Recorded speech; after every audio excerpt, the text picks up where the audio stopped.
The title pretty much says it all. So I'm gonna try to keep this short. What I would like to say is I'm tired, and I'm sad, and I'm angry, and I'm disappointed, and I'm exasperated, and I mean all those things.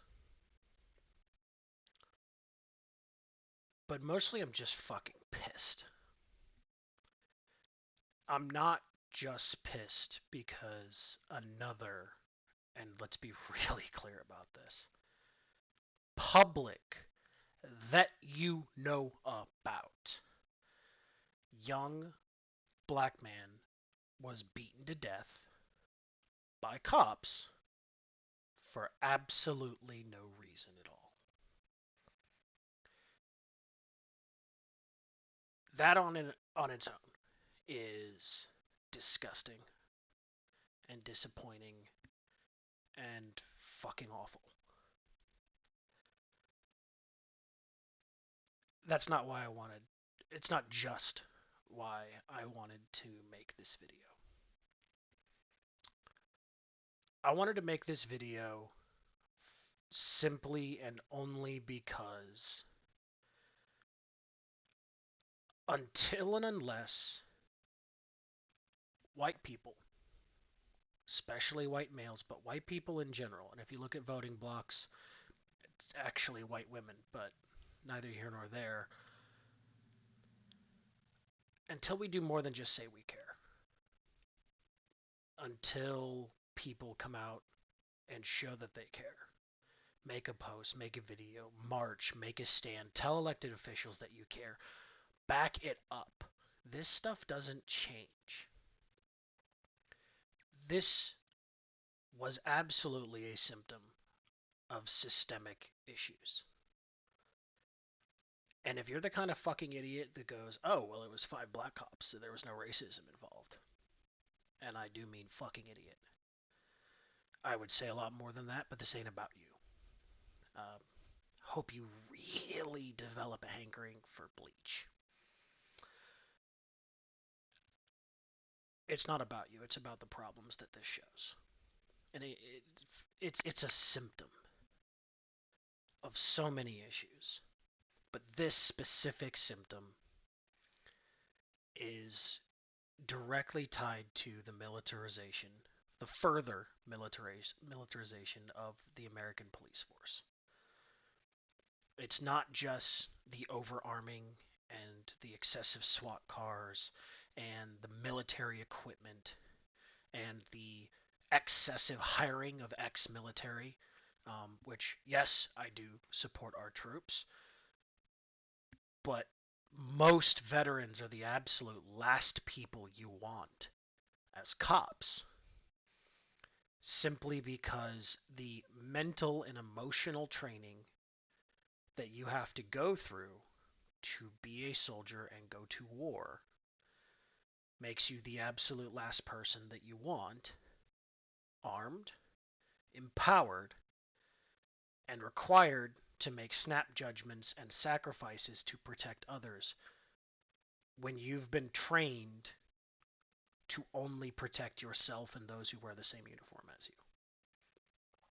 When you stack that on top of systemic racism that's been around for 400 years, it didn't die when Martin King was assassinated. It didn't die in the 1960s when we passed, additional amendments to the Civil Rights Act.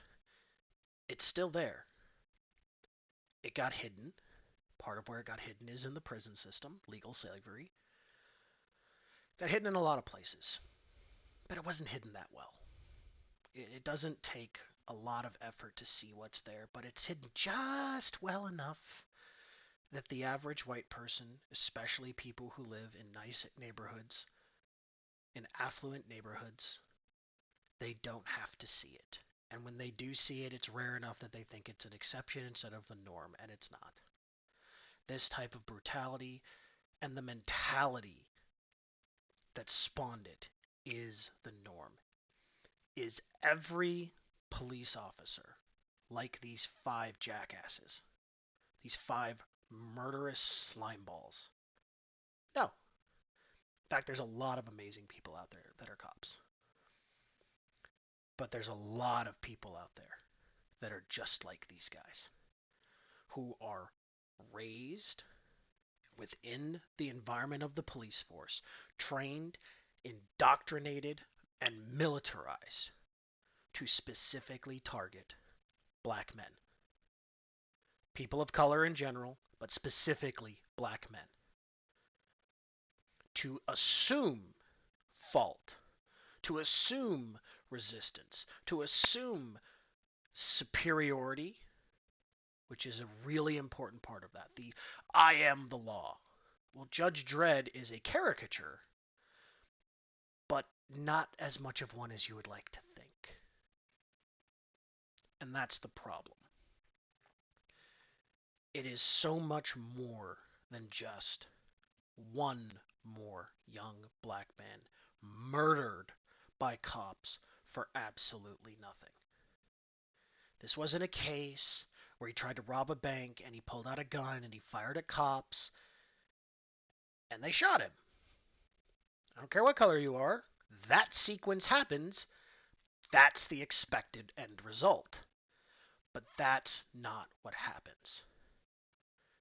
It is literally too many cases to even list off and count. And these are, again, the public ones, the famous ones of excessive force. And excessive is such a inadequate description of what goes on. And it's because within the police forces, black men specifically and people of color in general are dehumanized. And they are militarized. They see the civilians as the enemy, which is how you're supposed to see it, as a soldier, not as a cop. Protect and serve is not a mantra, it's a myth. It looks good on Blue Bloods. It looks good on cop TV shows and propaganda. The vast majority of them do not protect and serve anything other than the shield. They are there to ensure that rich white people and rich neighborhoods in general stay safe, so that the affluent feel fine and everyone else be damned. That is the role of the modern police force in the United States. And until people who look like me, the majority, the ones with all the power, are willing to acknowledge these fucking problems and do something about it, to vote out assholes who just go, thin blue line, protect our women of service, and they deify the uniform, and they make it so that the uniform makes you great instead of you bringing value to the uniform, which is what it's supposed to be. The cops who are out there who literally sacrifice their lives, who take care of kids, who help people out, who do amazing work, deserve absolutely every bit of credit they deserve. And those people are heroes. But every single time one of them lets a cop go who they know is a threat, they know is a time bomb, they know is a maniac, they know is a steaming racist.